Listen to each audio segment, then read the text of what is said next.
Ladies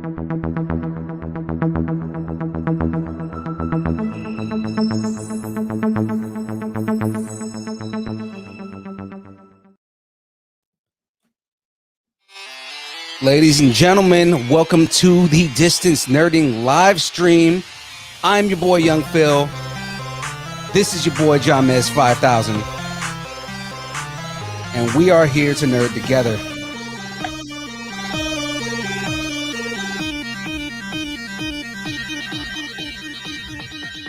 Distance Nerding.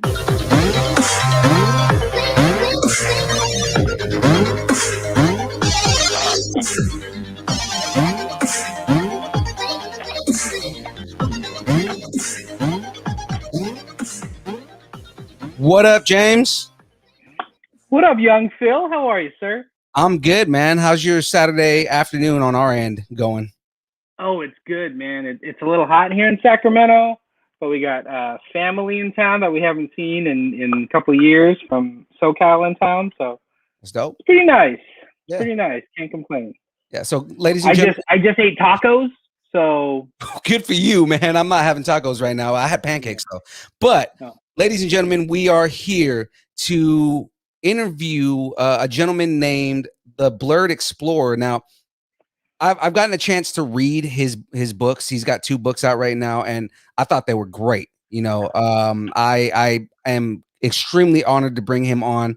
And with no further ado, ladies and gentlemen, this is my man Phil, the Blerd Explorer. Hey, how you doing? Thanks for having me on. Hell yeah, man. Thank you. Super excited. Yeah, man. So how's it going? You're in Korea, right? Yeah, I'm in South Korea right now. At the time of recording, it's 7:36 a.m. in Korea over here on Sunday.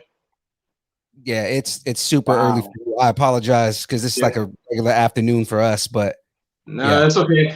I've done this type of stuff before, so it's fine. Oh, good, man. So yeah, man. So let's just get right into it right here.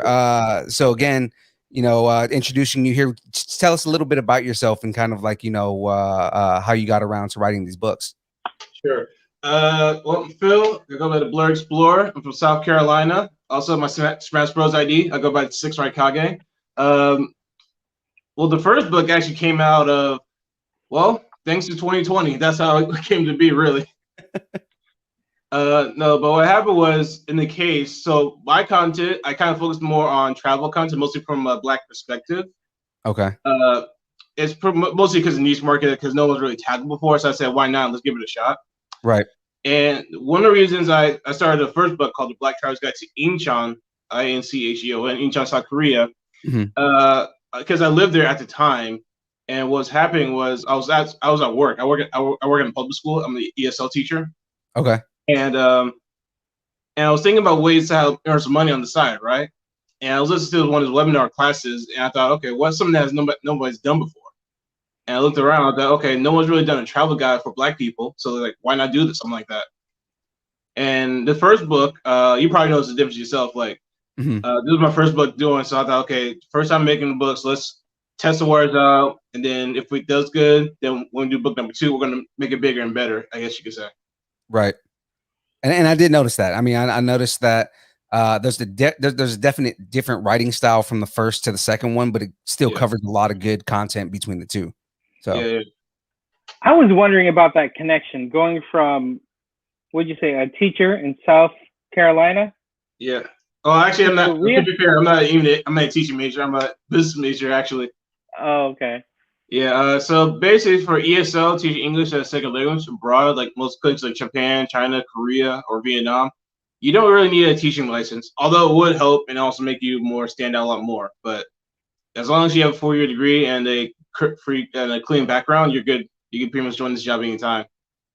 Wow. So you just took a leap. You just took a leap and said, I'm gonna travel overseas. Yeah. That's for crazy. Me though, I always wanted to travel as a kid. Like, I always wanted to go to Japan. But I didn't know anybody who's traveled abroad.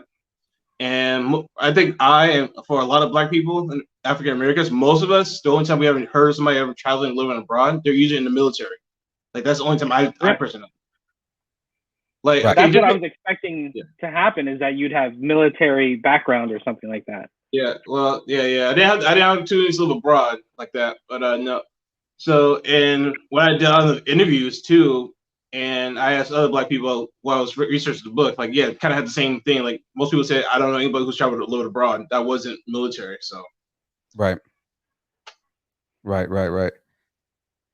That's interesting because like me also being a minority, but I'm Filipino, whereas like my family, a generation ago came from overseas. My parents weren't born here, so everybody's used to that traveling. So it's interesting seeing the opposite perspective of you, kind of getting into travel and learning to travel. So I'm super interested. Yeah, I mean, same with me. I'm first generation Hispanic in the United States, and my family all came from Nicaragua. So, it's kind of like, I mean, it's a different experience. Curious though. For your family from Nicaragua and Filipino, like, is it common for your families to like Filipinos and Nicaraguans, like Hispanic people, to travel like outside, like going to the home family, visit home, home country? Like, do they usually travel? Is that a common thing? Or not really? At least from my perspective and what I've seen, like my mom likes to travel, but I mean, for the most part, the traveling that she does is like through Central America, so I think it's like a comfort thing, like, because you can go there and you're comfortable with the different cultures and learning about your own culture.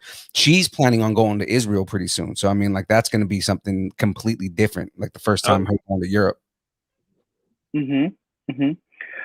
For me, it's always been about family and about like, we're here in Sacramento. We might go to the Philippines or to Hawaii or to LA or something like that, but we also may go to Canada and visit relatives. So it's always about the family. Once my mom retired, then she was able to travel a little bit more with a little bit more disposable income, then she's going to Europe and things like that. So it's all kind of changes as time's gone by, but mostly about family. Gotcha. Okay. Right. Hey, before we get into all the travel, should we talk some nerdy stuff? Yeah, sure. I feel like we should start it off by some nerdy things. Yeah, man. So we're gonna do some questions here. It's a segment that we call Time for Tacos Questions, brought to you by Poddex, which is a company that basically does interviews for podcasts.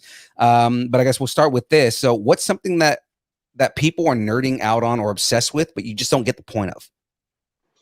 I'm trying to think. On top of my head, I guess TikTok. I guess. No, I mean, I get it. Like, hey, those make money on it. Go for it. Make that money.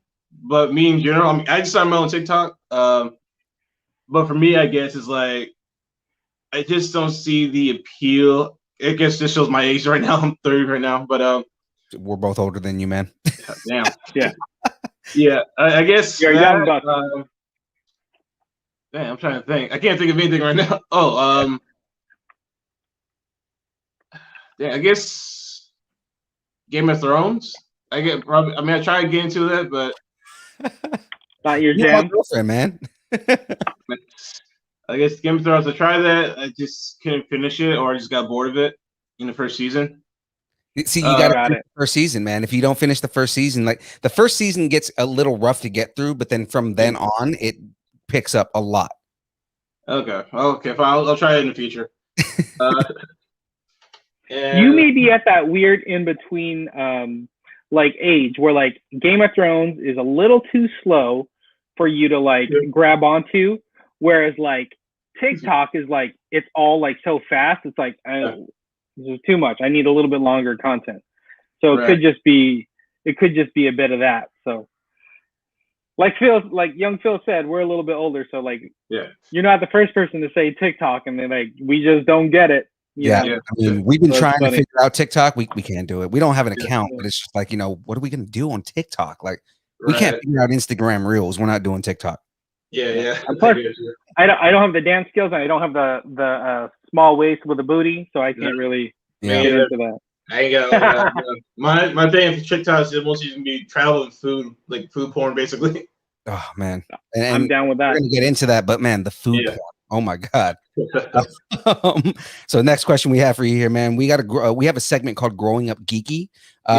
Geek out on when you were a kid. Oh, like everybody in the 90s, Pokemon, Dragon Ball Z. It's funny. I remember as a kid, I loved the Batman anime series, but as a kid, I didn't like Justice League show from the early 2000s. But when I got older and rewatched them, I'm thinking like, why did I miss this show? Like I missed out on this. Yeah, because we just reported this on the podcast about a week ago, but they're making a new Batman the Animated Series season, right? No, I did not know that. Yeah. For HBO Max. It's going to be on HBO Max, yeah. Yep. So I'm interested. I'm excited for that. Yeah, I may have to pick up the show again. Yeah, definitely that. Let's see.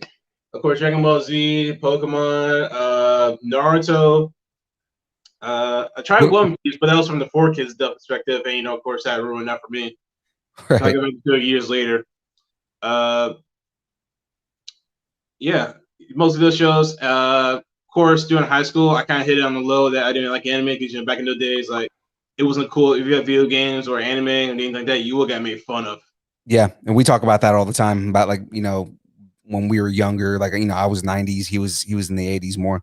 But I mean, you got made fun of for liking anything that was considered nerdy, and now everybody wants to get all your knowledge off of it because we have been liking this stuff since we were kids. Right. Whereas people are jumping into it now and well, what should I watch? What should I see? Things like that. So right, it's funny. Especially the same people who made fun of me back in high school or college, they're watching it, having the shirts and everything. I'm like, and you touch their heads up, really? Yeah, really, exactly. All right, so I'm gonna kind of jump into a couple of questions, just things that I picked up from reading the books here. And since we're talking nerdy stuff, I'm gonna go kind of along that theme here, right? So let me pick and choose a couple of these questions here. So in reference to the first book, right? Tell us more about Cafe Oz, man. How did you find out this fantasy castle was a one-piece cafe? Did somebody tell you about it, or did you find it by accident? I think when I was researching, places to check out in the city of Incheon, to write about the book, I think I came across that too.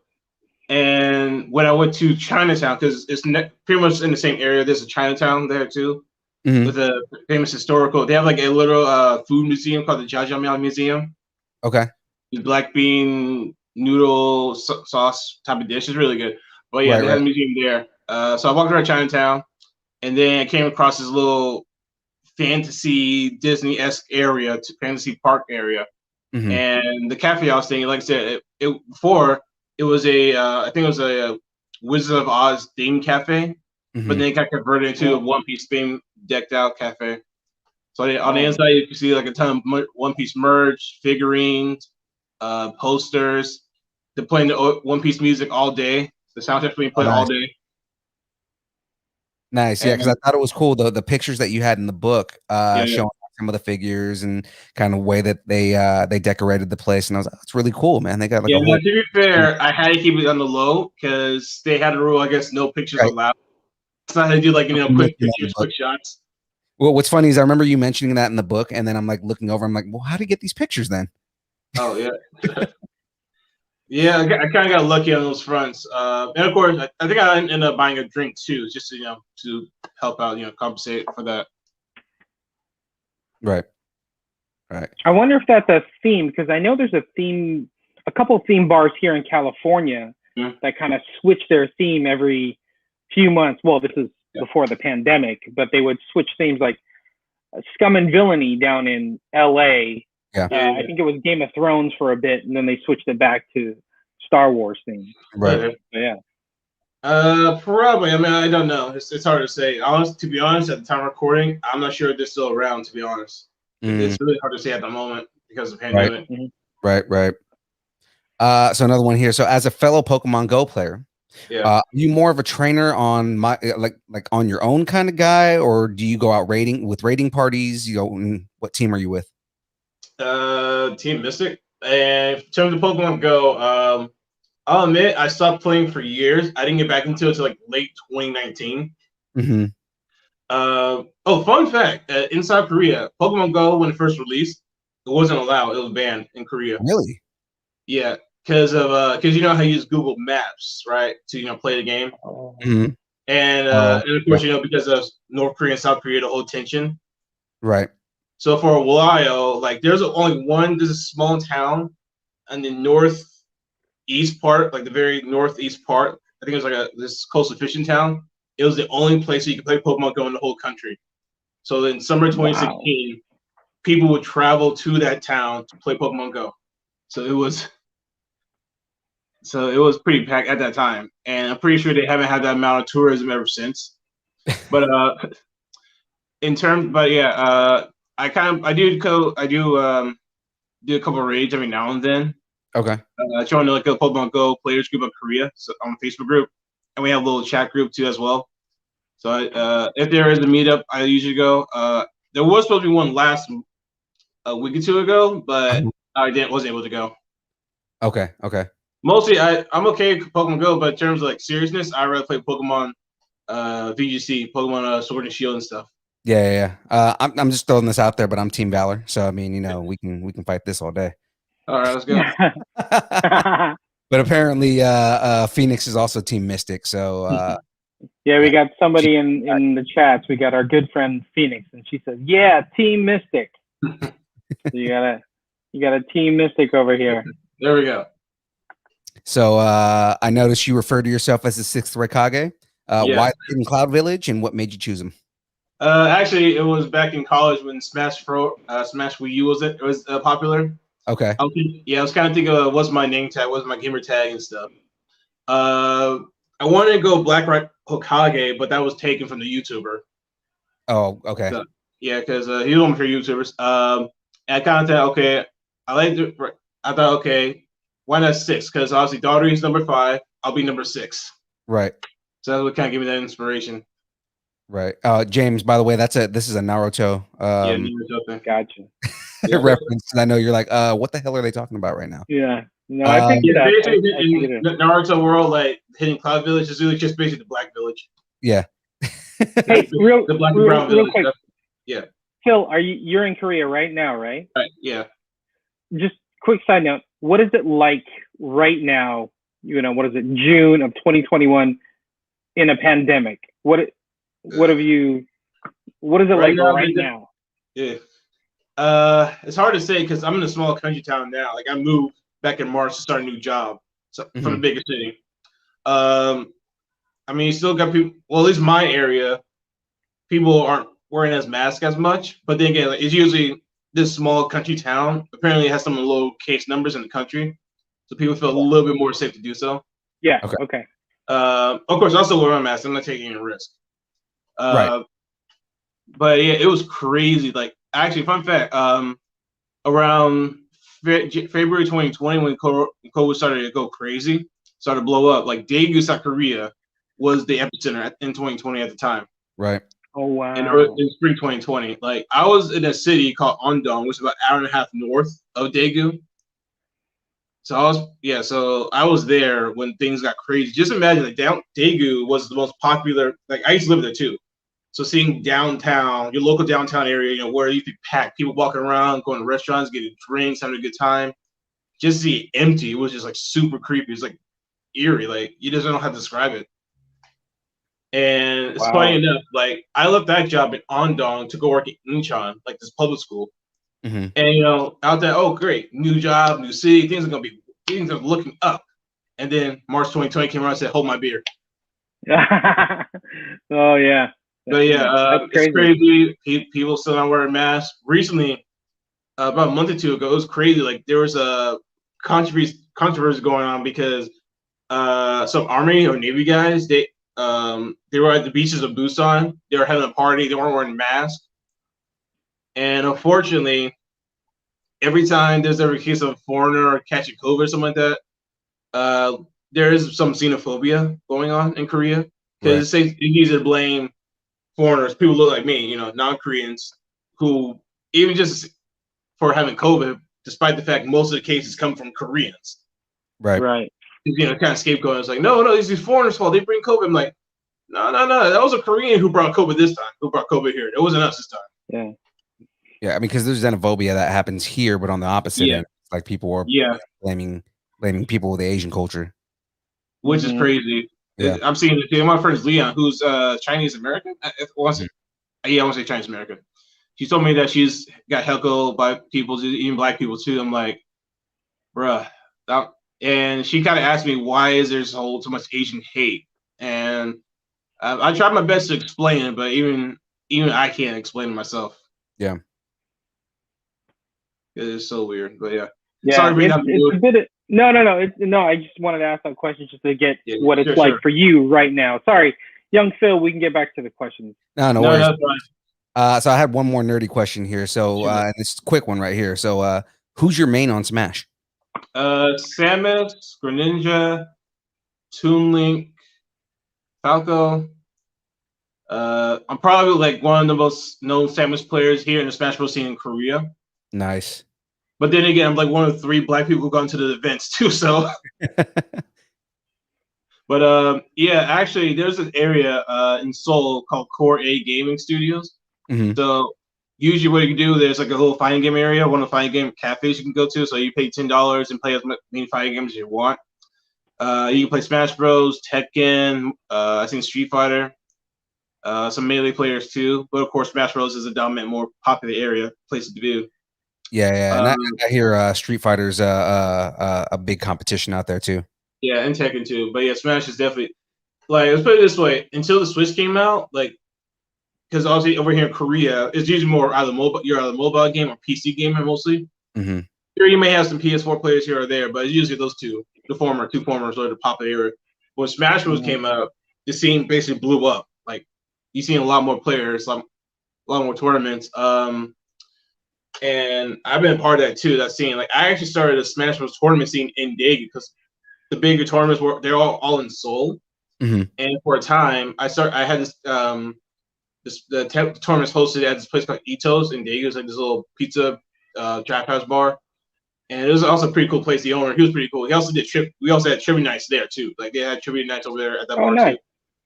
And this is pretty cool. You're building like a little community out there. Yeah, it was actually pretty good. Like, it was small, but it was actually helpful because both Koreans and foreigners told me that you're happy to have such a scene in Daegu because Seoul, traveling to the capital, that costs time and money. Like, trying to go there every weekend or to a tournament, that costs that's. I'm like, yeah, you're right. So that's why I started the scene, and it's been on hiatus for obvious reasons.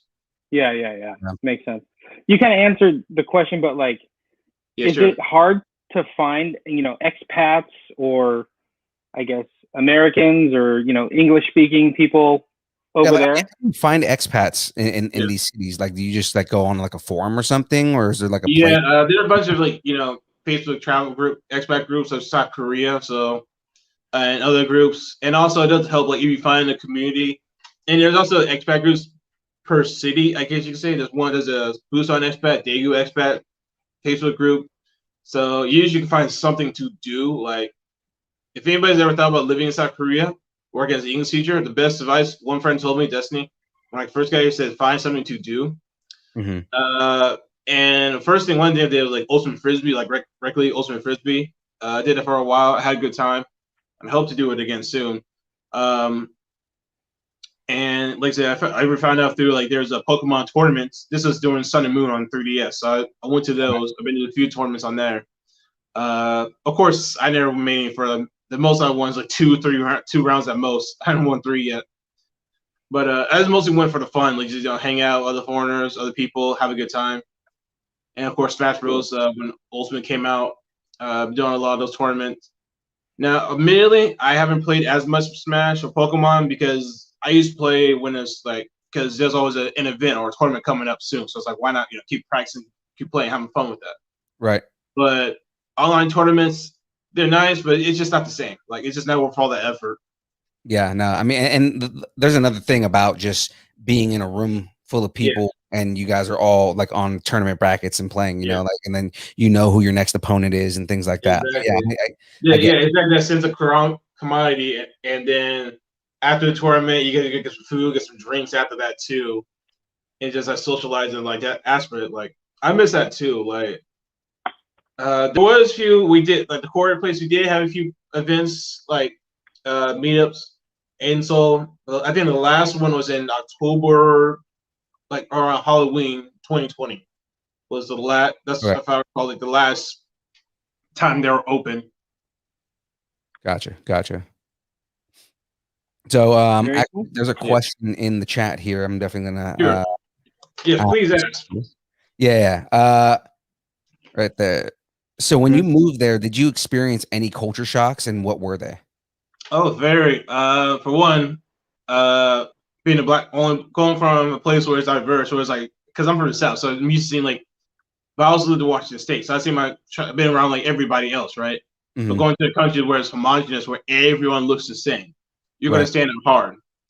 And of course, being me, I'm 6'7", 200 centimeters tall, so of course I stand out hard. Like being a tall, dark-skinned black man, of course everybody's gonna stop and stare at me, which is true.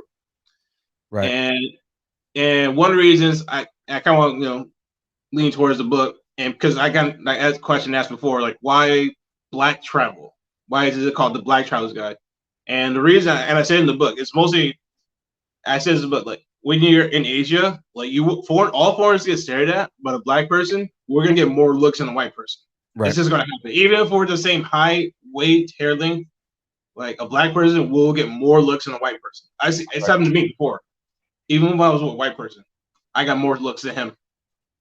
Right. And being 6'7". Yeah, exactly. Yeah. I noticed that about the books is like because I had told James before, and I think I mentioned it to you too, that they're good guides for anybody that goes to any country, but then they do have a little more emphasis for obviously for people of color that are going to these countries, and just kind of don't take offense to certain things because they're not used to it, things like that. Like they're not used to people with your type of hair, your type of skin, your skin tone, and things like that. And even then, and if Asian culture, they do glorify fair skin. So the whole skin, So I mean, so I mean, to them, it's strange to see somebody who naturally has dark skin. Right. Yeah, I had my kids. I worked at I taught kindergartners. They were so amazed. Like every job, when I walk in, say hello. Start first day of school. Like they've been talking. They'll spread rumors. The kids. Again, it's all the curiosity. There's kids because they don't know any better. Right. And for a lot of them, like I probably was their first black teacher they had. Now, my current job, not so much, but obviously, being my height, so tall, like of course they already know about it. I'm sure when they got home from school, they told their moms and dads like, Mom, we got a black teacher, he's tall, or something like that. But yeah, again, it's mostly just out of like curiosity. So obviously, person Filipino, Hispanic, of course, you're probably gonna get some looks when you come here to Korea or to Asia, East Asia. But when I come through, it's gonna be like that scene in Jurassic Park when they took the sunglasses, they saw the dinosaur for the first time. Yeah, that's the best way to describe what's like to be black in Asia. Jurassic Park, the sunglasses, seeing the dinosaurs for the first time. Right. And he grabs Ellie's head and like points her over. Yeah. I literally had seen people stop and stare. Literally, I had old ladies like in the markets. They would stop the conversations and start looking at me and then start talking about me. Right. And now, to be fair, not just in Korea, I had something similar like that happen in Taiwan as well too. I went to Taiwan. Oh, speaking of going on a little bit off, but if you ever get the chance, have you seen the movie Spirited Away? It's been a while, but yes. Yeah, so there's a town called Jufin in Taiwan. It's supposedly quote unquote inspired some of the locations in the movie inspired by the city, by the little mining town. And so I walked around the area. I still haven't seen the movie yet, but you can see the inspiration, and so much now. It's like basically a tourist town. Like every shop has like some Spirited Away costume, merch, and everything. Right, that's kind of cool. Very cool. Yeah, it's pretty cool. But guys, like I said, as a foreigner, all foreigners in Asia, you will get stared at. But first, the darker you are, and plus our hair, black hair, you're gonna have more looks. This is gonna happen. Yeah. Right. I feel you. I did try to make a guide to make sure it fits everybody. And one of my friends, Tan from college, like I gave him a book to check it out. This is my first book. And he a white guy. He's like, yeah, even I could read this and enjoy it. Have some use from it. That's why I was sure to let you know. Like I read them and I enjoyed them. That they were good. I feel you because when I'm Filipino American, but when I went to the Philippines, and I was like, coming off the plane, I'm like, my people, they're like, nah, you're American, bro. We know you're American. We can tell. We can tell by your belly. You're American. Get out of here. They can tell by the way you walk. They can tell by your clothes. Like exactly about you exudes American. You know what's interesting though? Like I stopped in Korea, and this is my only experience of going to Korea. Is like going through the airport in Seoul. My big Korean culture shock moment was the proximity space. You know, like people in Korea are just used to being so much closer and hustle and bustle. People were squeezing through them. Like, are you kidding me? Like you're literally pushing me out of the way. And it's like, that's so. I was with somebody and they're like, that's part of the culture. There's you don't have the boundaries like you do in America. I'm like, and also Korea is also a small country too, so it's like limited space anywhere, regardless where you go. So but of course, in the game, so like it's usually you're gonna feel that tension, that stress. So I highly recommend go check it out, Busan or Daegu instead. How long have you been? Somebody in the chat, our good friend April asked, how long have you lived in Korea? Since May 2016, so going on 5 years. Wow. And the pandemic. So that's gotta. So now for me at least, at the time, reason I wanted to leave, but for me at least, I was working at very terrible jobs.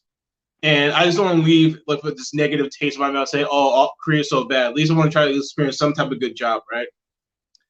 And I got my good job, which is again at the elementary school in Incheon. I got the job offer around late January 2020. And of course I was excited for that. I was like, yes, finally I reached my dream, public school. What could possibly go wrong?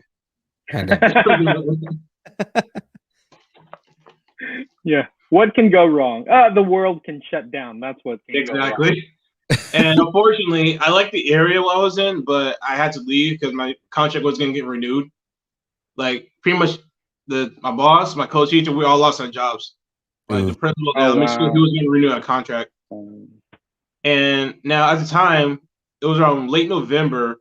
I got a call from my boss to let me know. She gave me a heads up saying that there was a possibility we might be out of a job by the end of our contract. And of course, now at the time I was furloughed. I was stuck at home on leave because of COVID, because we didn't teach from July 2020 up to February 2021. I was stuck at home on a reduced salary. And when she said that there was a possibility, give me that weak link, let me know. I started looking for another job immediately. And I couldn't find it. I almost, around February 2021, February this year, it was my last month of contract. I still haven't found a job, a public school job. And then one day, I found a listing for my current job in the countryside on the East Coast called Ulsan. And I applied for that, got an interview, and they hired me pretty quickly because they were desperate for a teacher, because they've been trying to look for a teacher. Because usually, for most English teachers, most foreigners, they all want to live in the bigger cities. Nobody wants to live in the countryside, like a small town like that. And for me, at least, I was like, you know what? I don't care where I go. Just give me a job. Yeah. Put me in the city, put me in the countryside. Just give me a job first. We'll worry about the stuff later. Well, let's get a job first, get some money saved up. Then if we don't like it, we'll move somewhere else. Right. I bet everybody wanted to stay in the city because there was probably certain things that like reminded them of, American culture, that sort of thing. Yeah. Usually some foreigners, they like the bigger. Some people like that bigger urban lifestyle. Like most foreigners in general, when it comes to living in Korea, most want to live in Seoul. Personally, I don't want to live in Seoul. Too polluted. Pollution is the one main reason.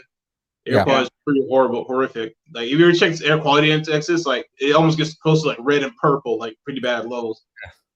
And also way too expensive. And, I can imagine that. Yeah. And for me, it's like Seoul's overhyped, I guess you could say. So that's one of the reasons I haven't wrote about Seoul yet, because again, like it's one reason I didn't write about Seoul is because it's oversaturated. Like everyone's done Seoul. Like you can find so much information about Seoul and Busan. Right. I rather write about Busan than Seoul. I do like that. Not only the food that you get into in those areas and like local, kind of like local food and local cuisine, things that you're only going to find in those areas, but also like all the hiking and the sites and stuff that you have in there. Like that's awesome, because it gives you a reason to go check these places out. I put hiking because obviously South Korea the Korean Peninsula is famous for its mountains, so everywhere you walk in Korea is going to be like on a hill or some kind of mountain. So, and of course, hiking is one of the most popular activities for Koreans to do on the weekends. On nights a week, during the pretty much 7 days a week, people go hiking all the time, especially on the holidays and weekends. Like people will go to the mountains. Depending on where you live, like depending on where you visit in Korea, like you can be on the city on one side, but then you could go to the mountains behind the city, go for a hike. Nice. Oh, that's cool. Yeah. And like for example, I lived in this town in the southern part of Korea called Masan, where I was. So I was on the city side, right? But right behind me, like there are mountains behind it. There's a university, but also when you go up, there's also the mountain trail too that you can take to go hiking and stuff. Right.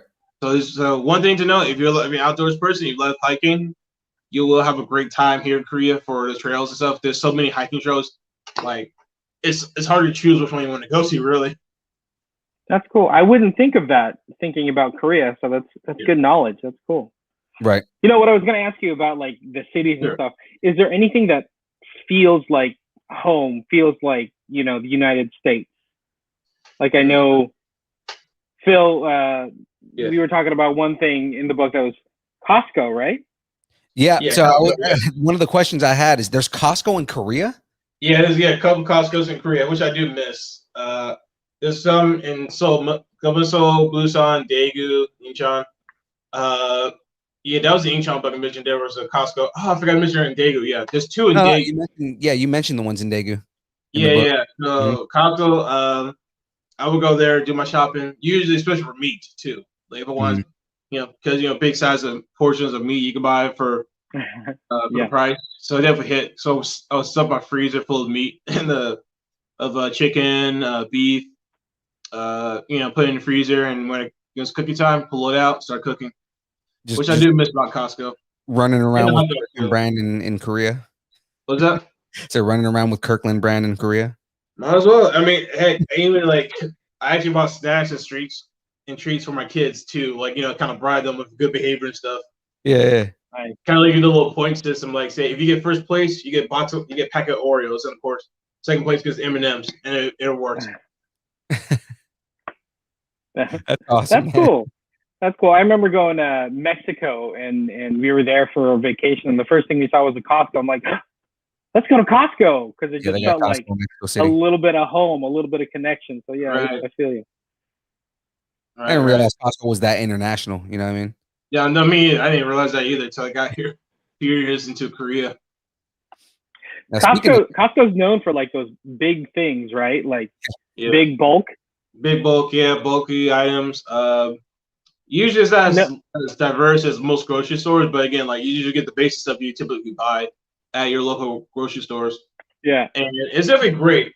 I love Costco, especially for me. I'm a big guy, so I eat a lot of food. Okay, I was gonna ask, like, go ahead, Phil. I was going to mention that. So speaking of like, just getting things in Korea in general, you mentioned that, in both books, you mentioned that Korea is mainly built around, small, slender people, right? Yeah. Where do you get clothes from? Do you have to order it from overseas, or how do you get new clothes or new shoes? Because you also mentioned that, you'll see lines for like Nike and they don't have your size. Yeah. So shoes, I know one store is called ABC Mart. It's probably the only chance I might be able to find shoes in my size. If the pair has it, there's the pair of shoes I want, but they don't have the size. Now they are like H&M's and international stores, but again, just usually in the bigger cities. But again, it's like, why do I have to travel all these extra hours just to go clothes shopping? It's just not worth the hassle for me. Yeah. So even when I live in a major city, it's like it's just not worth. I just don't even try because again, I'm 6'7", 200 meters tall, right? So of course, I'm not even gonna try. It's just not worth the effort. And like you said, like I said earlier, for my big and tall people, just if you're that size, if you fit that norm, then just don't even try by trying to go clothes shopping. It's just not worth the hassle. You got to get really good at sewing, fixing those shirts and pants and stuff. Yeah, pretty much. Oh man. I was gonna mention too. So, and this was something earlier, like kind of related to the culture shock thing and whatnot. But so again, you were talking about a lot of times you'll go by stores or shops and things like that, and they'll be playing hip hop music, right? And a lot of times you won't understand the lyrics or anything that's going on, and what's happening with that. So, have you run into any experiences where somebody like drops an M-bomb and they don't know what they're saying, but like what's your you haven't run into that? No, not yet. Like not in a derogatory way. No. But I can tell you this though: every black teacher in Korea has done this before. Let's put it this way: in the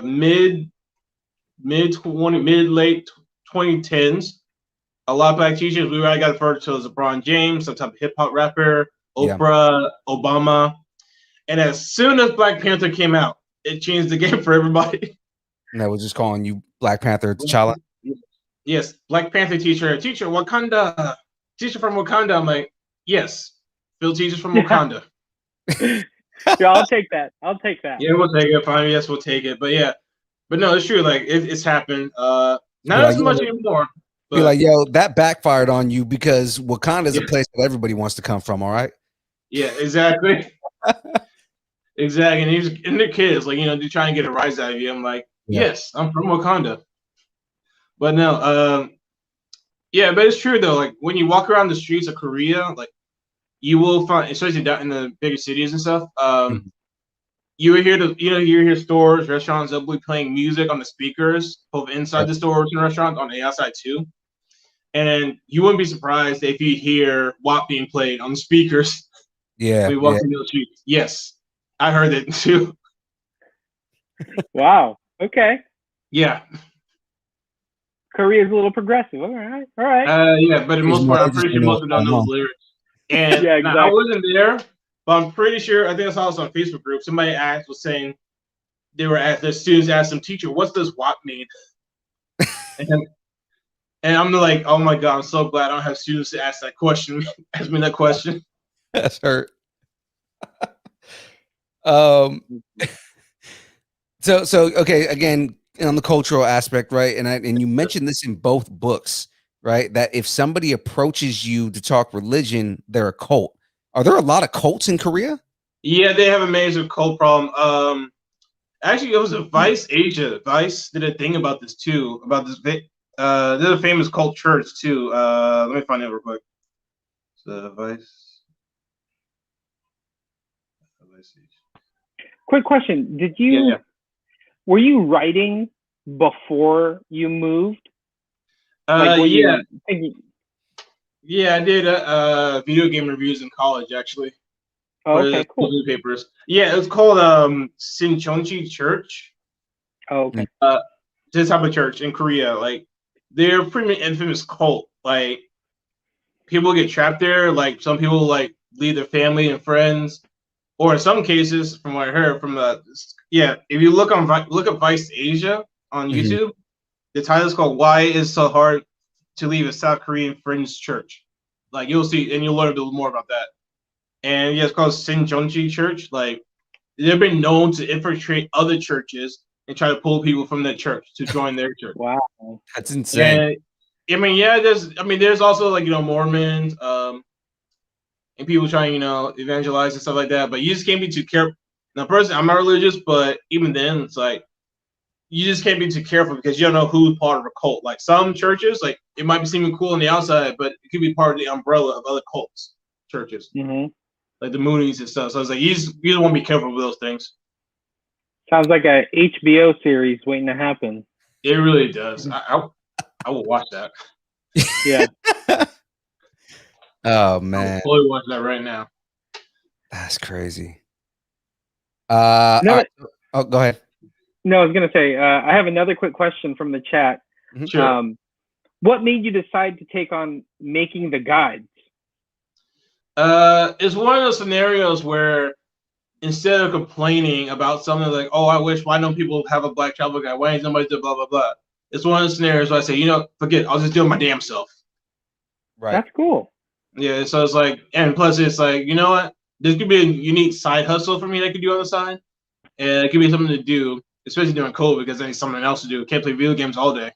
Right. But And like I said, it's such a unique viewpoint. Yeah, exactly. And also the fact, like, one of the reasons that pushed me forward to this, I think it was called this market research group called Mandala Research.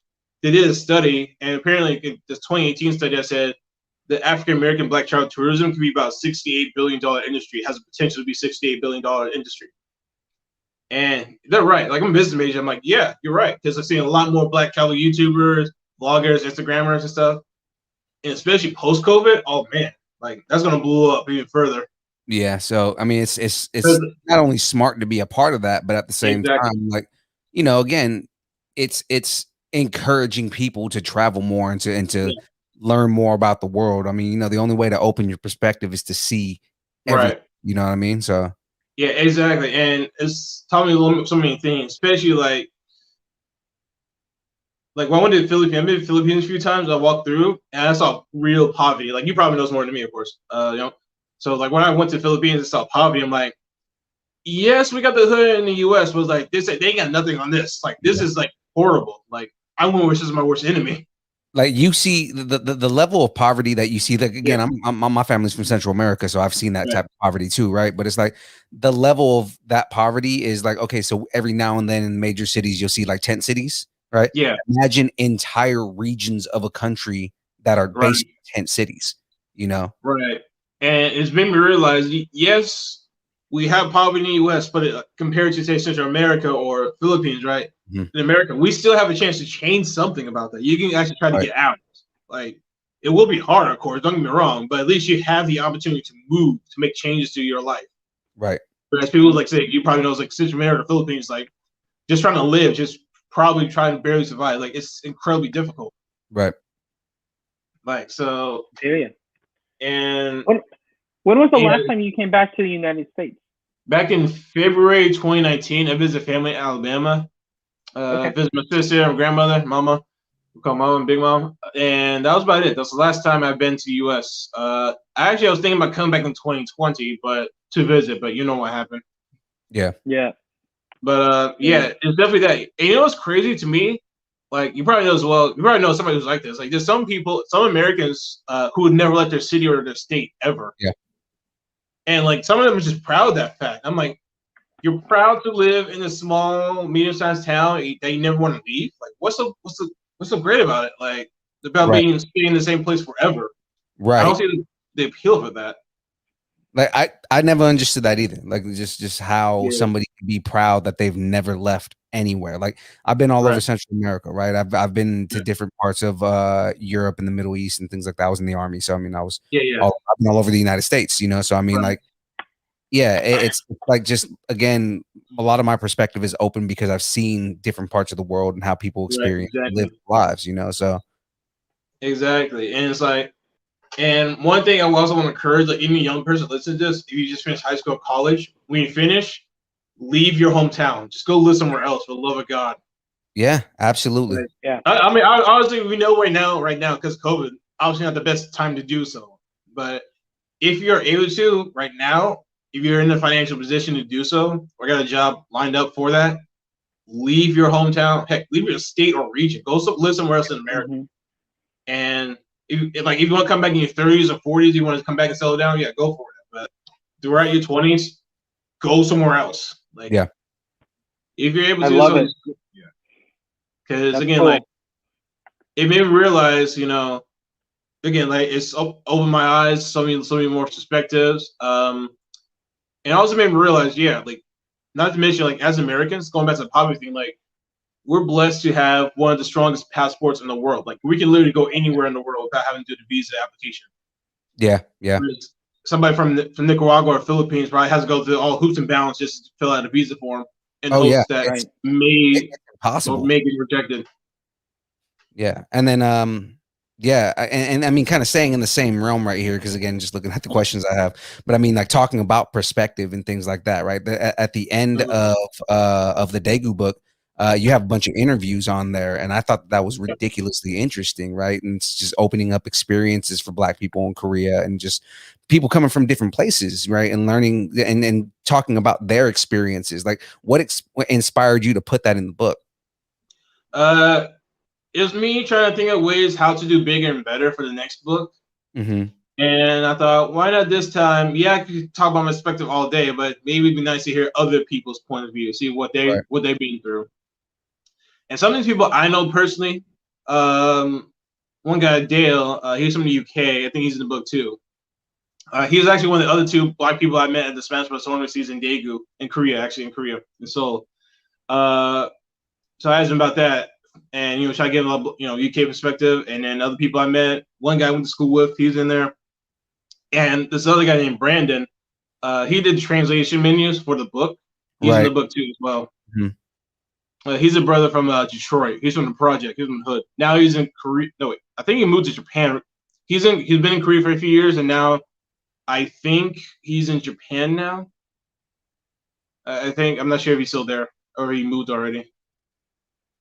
Right. No, I remember that name popping up, and again, the experiences that everybody's been through and why they chose to move to Korea and things like that. I just thought that was immensely interesting, Yeah, I thought it'd be important to hear other viewpoints, maybe to encourage somebody out there to go travel and see the world. But again, these books, anybody can read this, so don't feel bad like you gotta be Black to read this. Like anybody's welcome to read this. Oh yeah, but yeah, try to make it fair, see like everybody's a little open, but just realize that again, it's gonna be from somebody who looks like me, from our perspective. Right. Mm-hmm.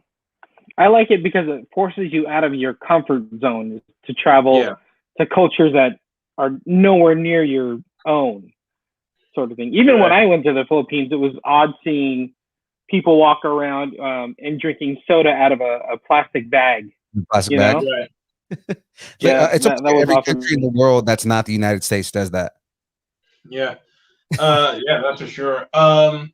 Also, one of the books in my book, the Daegu book, I talk about one of my favorite festivals that I'm still kicking myself about. It's called the Daegu Chicken Festival. It's a little fried chicken and beer festival.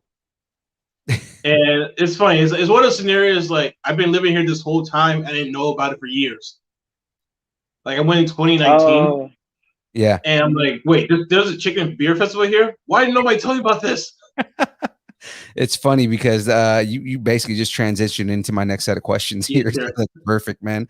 So again, just talking about Daegu and everything like that. I got interested when you started talking about go-go's, right? Can you drink in public in Korea? Or because I know you talked about like don't get drunk and be obnoxious, but like is there not a public intoxication thing that's going on over there? I mean, like Korea is like probably has the biggest drinking culture. Like they're more stereotypical drinkers than Irish people, to put it like that way. Wow. Because there's so many bars and restaurants, like especially like, Korea has a massive drinking culture.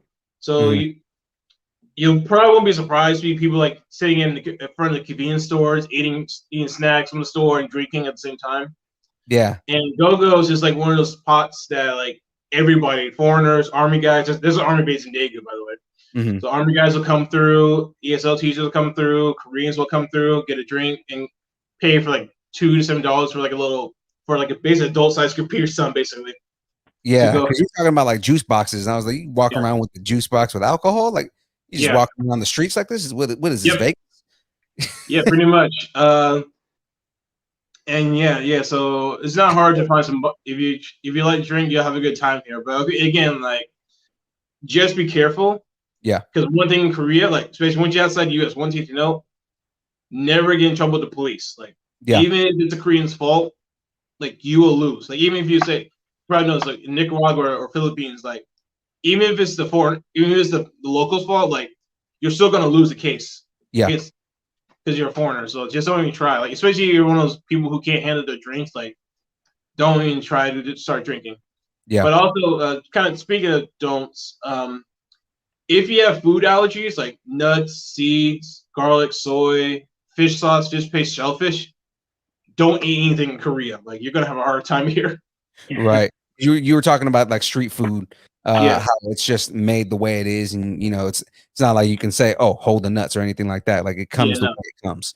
And if you have allergies, then you may not have a good time. Yeah, even in the restaurants, like I mean, there are websites where you can get like those like food allergy translation cards. Mm-hmm. But again, like it's still that you're still taking a risk because most restaurants, they're run by elderly folks, families and stuff like that.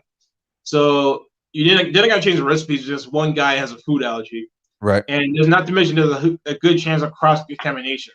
Right, because they're probably using the same cooktop and everything. Exactly. So you don't want to take that risk. Just go to your Airbnb and just cook from that place, from that your Airbnb, just be safe. Because food allergies is not really common here in Korea. Like, right. I haven't known this for years. Like, even for me, like I just for example, like I was in my 5th graders, and we were doing a lesson about food, like learning about spicy, sweet, salty. I wanted to bring some baked goods, but I asked them, "Hey, does anybody have food allergies?" Yeah, almost about three of my students had nut allergies. One had peach, one had shrimp. And I'm like, "Oh my god, Korean kids have allergies?" Like that was new to me. Like that's how much people don't take it seriously, because again, it's not as common as it is in the West. Right.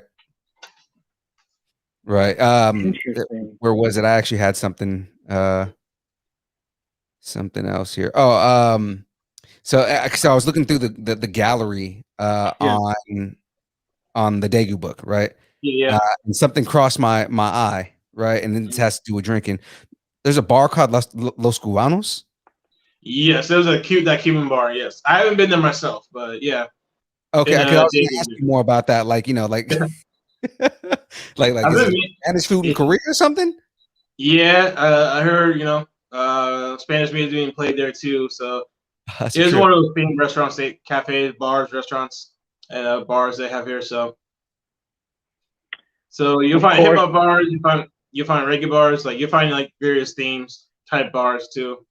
That's dope. Yeah. Of course, the Latino guy stops on the Mexican place. Oh no, go ahead. I was gonna say, of course, the Latino guy stops when he sees the taco joint. What? No, but I mean, but I'm saying Los Cubanos, a place called Los Cubanos in Korea, like yo, right. Exactly. It's one of those things you just don't put 2 and 2 together. Like, wait, what? That doesn't make any sense. Yeah, because like I understand like big franchises and stuff. Like you mentioned there's like McDonald's and Krispy Kreme and things like that, right? And I mean those are giant franchises, right? But like like a small place called Los Cubanos, like that's not a franchise spot. So that means somebody decided they were going to open up a Spanish joint in the middle of Korea and in Daegu at that. Right. I was like, right. No. Speaking of Spanish, I know in Monson, the town we used to live in, there was this woman woman from Mexico. There was a Mexican restaurant. There's a woman from Mexico.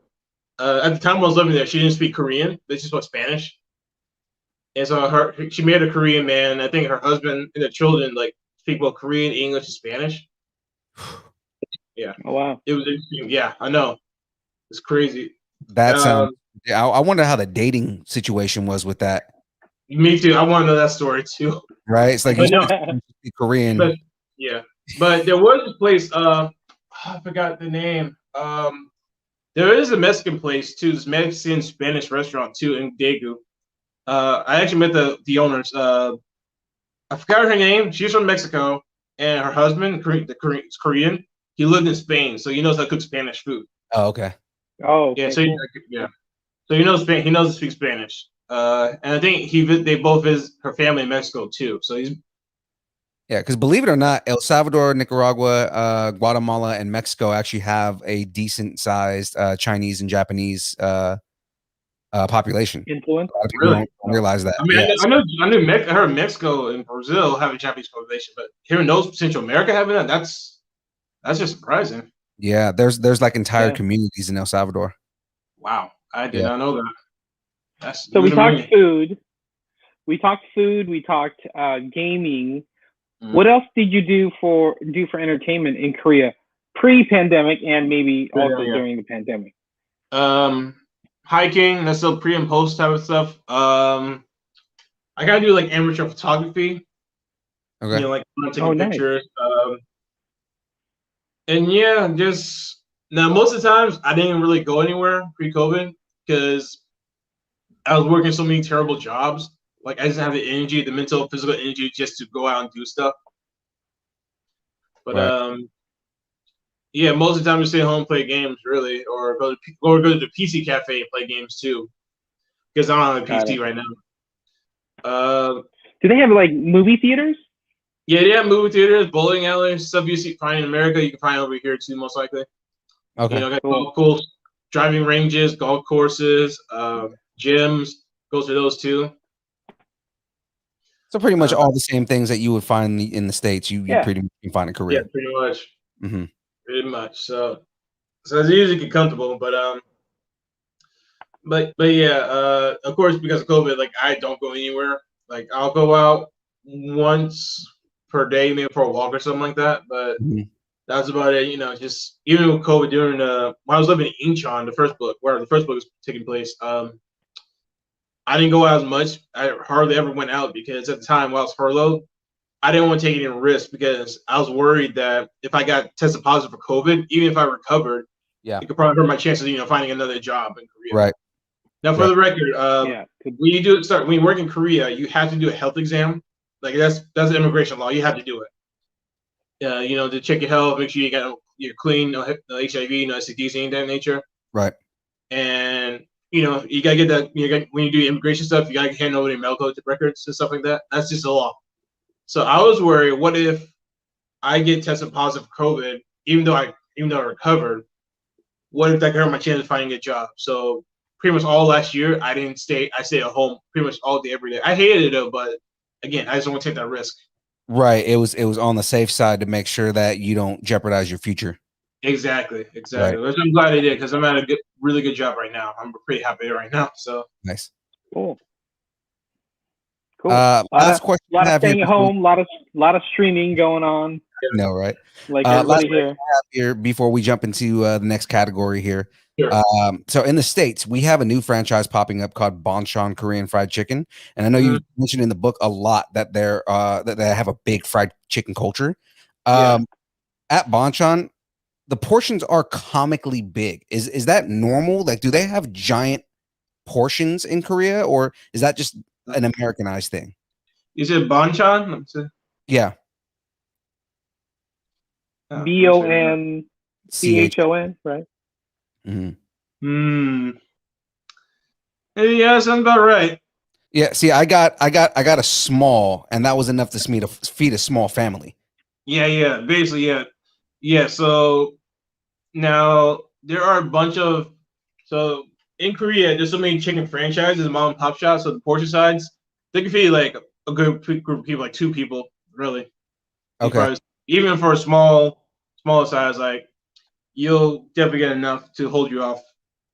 Yeah, because I was thinking like, maybe this is like an American thing and they're just like making these pretty big. It's like, they're like comically big. So I'm like, if I got a small and I can feed a small family, I'm sure that a large is like catering size. Yeah. Yeah. So there are some. Yeah. No, they're like how is it? Yeah. There's some. Like I say, you get a pretty big plate of chicken for like $16-20 USD. And yeah, so they said if you ever get hungry, because usually sometimes I'm guilty of this. This is like my guilty pleasure. I'm trying to reduce it, but the Korean fried chicken is so good. Like I order something like every week. So and that's hurting my wallet and my weight. But, it's good. It's good, and I guarantee, like I can only imagine, but I guarantee the stuff in Korea is even better than the stuff that we're getting here. So I mean, Yeah, for sure. And like I said, there's so many franchises and restaurants. Like it's hard to choose which one is the best. Right. And like with any franchises, like one franchise might be good, but the one down the street might be terrible. So it's really hard to say who's really the best. But right. Yeah, like I said, one thing you'll find in Korea, everywhere you go, you'll find a coffee shop, you find chicken, you find nail salons too. Like they're everywhere. Nice. It sounds like I'm going to go to Korea, except for the nail salons. But I'm, bars. Yeah. Also, one thing to note from nerds out there, if you love electronics, one thing to note: South Korea, they're pretty expensive. Like trying to buy electronics is expensive over here. Oh yeah, I remember you talking about consoles and how they tend to be more expensive than they would be in the States. Yeah, very, very. So usually I just import my game. Like I bought a Google Pixel 4A. 4 5G as a little treat myself after my previous contract and also birthday present. And that's my main camera. I've been using that since to upload to Instagram and stuff. And so yeah, I paid like almost like $100 for importing, I think. Oh wow. Wow. Well, I bought some other stuff too, so that added up into that, so the value and stuff, custom fee and stuff. But yeah, so Samsungs, LG, and iPhones, those are the only ones you'll find in Korea, like in terms of branding. Like if you want to go, so if you're thinking about buying the latest Samsung tech, just unless you got the money for it, go for it. But yeah, no, it's just not worth spending all the money here in Korea. Which is funny because all three of those are manufactured in Korea, so it's like they actually pretty much own everything. So they own conglomerates, like they're literally part of the economy.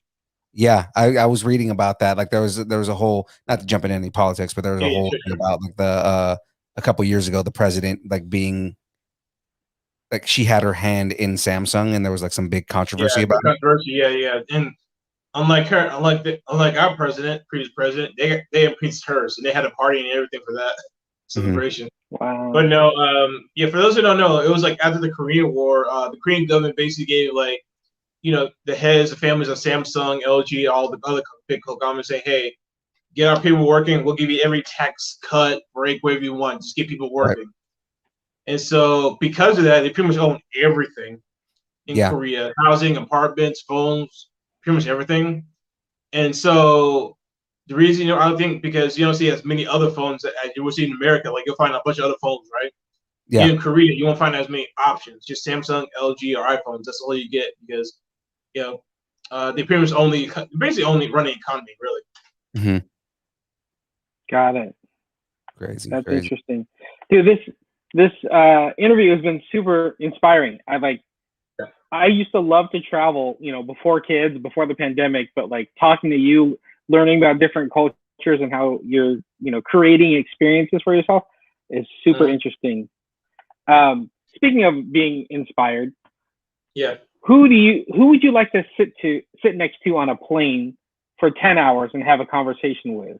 Yeah, who inspires you?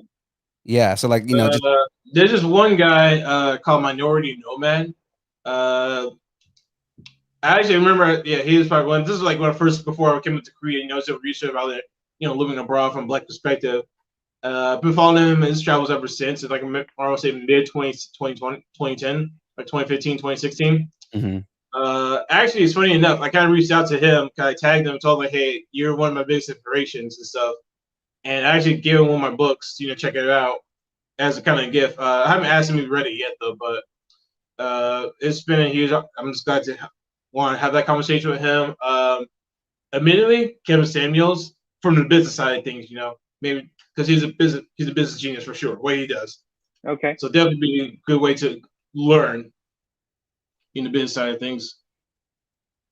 Very cool. I just found Minority Nomad, and I'm following him now. Yeah. Like he already looks interesting. So yeah. Yeah, him. I'll definitely want to have a conversation about with Obama for sure. Mm-hmm. He's even like type to do not just politics, just have a chat, just chill and stuff like that. And definitely Anthony Bourdain. I wish I would love to meet him. We just talked about Anthony Bourdain on the episode of the podcast that we released today. Yeah, dang. Yeah. Yeah, we'll love to meet him. Chadwick Boseman. They're coming out with a new documentary on him and his travels, so that'll be interesting to see. Yeah, it's not going to be just about like the food. It's going to talk about like traveling and the kind of how lethargic it was for him to travel and things like that, just kind of before everything that happened in his life. Yeah, okay. I didn't know about that. Mm-hmm. Or just like he was constantly traveling because he was trying to get away from, life. So I was like, right. Interesting, man. So as of right now, what are you nerding out on? Shoot. I'm not sure. I'm reading what's that comic? It's called Record of Ragnarok. It's because Netflix having a show. Yeah. Record Ragnarok. Starting to read that right now. There's something else. Oh, there's another manga called Spy X Family. I'm enjoying that company. I'm enjoying that one. Shows. I just started watching Star Wars Clone Wars. Oh, so good. Yeah, it's funny enough. Like when the first show came out, like I didn't watch it as a kid when I was younger because I was in high school when it came out. Yeah. I'm thinking, oh, look, Star Wars. What is this? I don't like this 3D animated crap. And now I'm watching. I'm like, dang, I missed out. Yeah, and season 3 is where it picks up like hard. So if you I'm haven't on season 2. yeah, season 3, I'm not gonna spoil anything for you, but when season 3 drops, everything changes and it starts going really dark and starts getting like to the point where where Star Wars fans really got into it was season 3. Yeah. So I'm watching that right now. You may have to like send us a message after you finish the season and be like, "Hey, this season was awesome. I love this, and this," and then we can talk. Yeah, we want to hear your reactions on it. Yeah, doing that. Still reading One Piece every week. Black Clover. What else? I like My Hero Academia. One Piece. Funny thing about One Piece. I have a friend that Ray DeLeon. He's one of our big followers. He asked what anime he should start getting into, and we started giving him a couple of different, like, here's some good ones to start with. And I told him, if you have time, which is an entire lifetime, if you start One Piece, just remember they have like 30 seasons of that show, and it's like it goes forever. So it's like, be ready to give up like 5 years of your life just to watch One Piece. Pretty much. What I did at the time, because I picked up One Piece again because Naruto, the manga series, is coming to the end.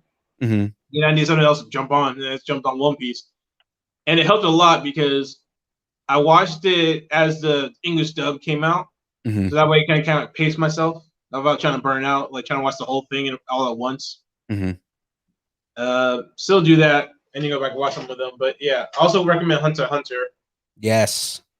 I love that show. I haven't finished the whole. I got up to 140, and I'm still taking a break from that. I'm gonna go back into that soon. But yeah. And also, I'm not gonna lie. I'm not sure you heard, but you heard the news with the creator of Berserk that he passed away a while back, right? That who passed away? The guy, the author, the manga author who made the Berserk. Oh yeah. Like that really threw me off for a curve. Like I'm not sure that's gonna end, and I didn't realize how much of an impact he had on everybody. Yeah. Like I didn't realize without him, no Monster Hunter, no Dark Souls, like that really threw me off. I didn't realize Dark Souls got inspired by that guy. Yeah, like that. He had a lot, a lot. He had a lot of inspiration around not just anime, but just kind of like gaming and everything. Like just kind of just around that culture in general. Yeah, around the world, which is really surprising. I'm surprised it was that popular. Yeah. But I need to go back to read it again, read some more. Right. Cool. All right, this may be a weird question. Sure. And we're wrapping up, by the way. So sure. We know it's early for you, but do you have a favorite taco spot or a favorite type of taco, Korean or not? Unfortunately, no. I don't know the name. I forgot the name of the place. It's in Seoul, though. There's a taco place in Seoul. I just don't remember the name off the top of my head right now. Excuse me. But I do miss tacos. Yeah. I do miss Taco Bell. I'll admit to that. Maybe maybe you argue for the franchise to open in Korea, man. I mean, there is a Taco Bell in Korea. That's in Seoul, though. Oh, okay. Capital, so it's like, I'm not riding, like, it's gonna take me like 4 or 5 hours to get there. I'm like, I'm not riding 5 hours. Just go to Taco Bell. Just go to Taco Bell, right? Like I'm talking for a quesarito or whatever it is. Exactly. It's a long way to go. Like it's like if I wanted a taco, I was gonna make my own one. I'll tell her to make my own tortilla and stuff. Right. Gotcha. So what's next for the Blerd Explorer? Yep. Basically, right now I'm taking a break from riding, and this summer I'm going to begin what I call Project Korea. So basically, I'm writing a whole travel guide about the whole country, and I'm going to spend a few weeks in Busan, right? I'm traveling around there. Very cool. Yeah, so I'll do that, and maybe I was actually decided, like, once the safe travel, the first country I'm gonna go to, I'm probably gonna write about next. Okay. Yeah, keep it going. That's good. Yeah, because I remember you mentioning again in the book that the plan is to do more traveling once everything opens up again and start doing similar guides for different places, not just in Korea. So I'm interested in following and reading more from your perspective. Okay. Yeah. Hope you guys enjoyed it. Mm-hmm. Follow. Absolutely did, man. So where can everybody follow you and where can we learn more about you, man? You can find me on Instagram at the Blerd Explorer. Both books, they're ebook format. So you can find them on Amazon right now. Pick them up. if you know somebody who loves to travel, who is itching to travel or whatnot, just tell them about the books, tell them about me, and just let them know, hey, you might be interested. You got a guy who's nerding, who's gaming, who's traveling at the same time. Yeah, man. That's and if awesome. you're ever in Northern California for any reason, hit us up, man. Get some games going. Yeah, definitely. You want to do some online games, Smash, Monster Hunter? Let me know. I'll be down to join you guys. Once I buy the Switch that James keeps telling me I need to buy, then definitely. We'll probably get some online Switch going or online Smash going for sure. Yeah, definitely. Yeah, I'm a Captain Falcon guy. Go. There we go. Yeah. Once you guys do that, message me, then I'll definitely join you on from the streaming and stuff. All right. Awesome. Well, guys, it's been our pleasure here, Phil. From one Phil to another, like again, this has been great. I've had a great time learning more from you, even more so than I learned in the books, man. So I mean, this is great, guys. Like he just mentioned right now, pick up the books, The Black Traveler's Guide to Incheon, South Korea, and The Black Traveler's Guide to Daegu, South Korea, both available on Amazon now. Again, I purchased both of them. I read them both. They're great, guys. You gotta go check them out.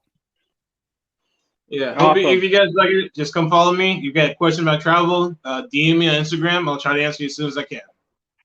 All right. Well, awesome. Guys, you can find us at Distance Nerding everywhere. Facebook, Twitter, Twitch, YouTube, Instagram, wherever you exist on social media, except for TikTok, apparently. You can find us at Distance Nerding. So, guys, we will catch you on the next one. Same bat time, same bat channel, distancenerding.com. Phil, I appreciate your time here. Thank you, man. Yeah, thank you, Phil. Mm-hmm. Thanks, Blerd. And James, you know what a blerd is, right? Yes, thank you. Okay, let's make sure because I remember I told you one time. All right.